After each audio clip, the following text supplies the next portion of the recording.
Hai kawan-kawan, saya Clara dari Grace Market. Hari ini kami akan kongsikan resepi ikan perapan serai dengan menggunakan perapan lemongrass marinade daripada Grace Market. Pertama sekali, potongkan serai bawang merah kecil, halia dengan kunyit kepada potongan kecil. Panaskan minyak, tambahkan bawang putih dengan bawang merah kecil. Tumis sehingga tukar warna perak. Seterusnya, tambahkan halia dengan kunyit. Sekarang kita akan tambahkan serai. Masak untuk selama 5 minit. Sekarang kita keluarkan kepada pengisar kami dan kisarkan dengan sedikit air.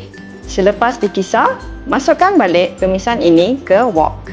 Teruskan tumisan dan kita akan tambahkan sos ikan, madu, sos kicap, sos tiram, gula dan masak sehingga bau wangi. Sekarang kita akan tambahkan tepung jagung yang sudah ditambahkan dengan air untuk memekatkan perapan tumisan kami. Sekarang kita akan masakkan ikan goreng kami.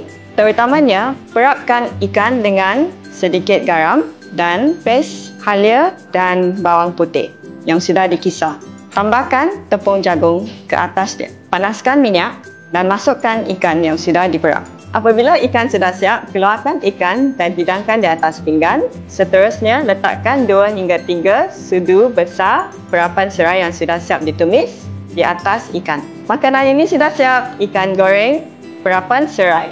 Anda boleh mendapatkan perapan serai atau lemongrass marinade Grace Market di kedai kami di arah Damansara ataupun di laman web kami Grace Market.